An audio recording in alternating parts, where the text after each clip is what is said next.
నమస్తే. AP teachers TV YouTube ఛానల్కి welcome. ఉపాధ్యాయులకు శుభవార్త. త్వరలో ఏపీ టీచర్స్కి ప్రమోషన్లు ఇవ్వబోతున్నట్టుగా సమాచారం. ఈ ప్రమోషన్ల తర్వాత రైజ్ అయినటువంటి వేకెన్సీలని డిఎస్సిలో భర్తీ చేస్తారని, కొత్త వేకెన్సీలతోనే కొత్త డిఎస్సి నోటిఫికేషన్ ఇచ్చి ఉపాధ్యాయ పోస్టుల్ని భర్తీ చేస్తున్నారని సమాచారం.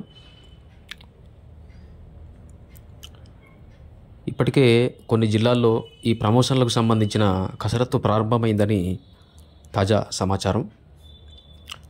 ఈ వీడియో మీద మీ అభిప్రాయాలను కామెంట్ చేయండి. వీడియో నచ్చితే లైక్ చేయండి. మరిన్ని తాజా వీడియోల కోసం మన ఏపీ టీచర్స్ టీవీకి సబ్స్క్రైబ్ చేసుకోండి. మీరు ఇంతవరకు సబ్స్క్రైబ్ చేసుకొని ఉండకపోతే ఇప్పుడే సబ్స్క్రైబ్ చేసుకోండి. Thanks for watching.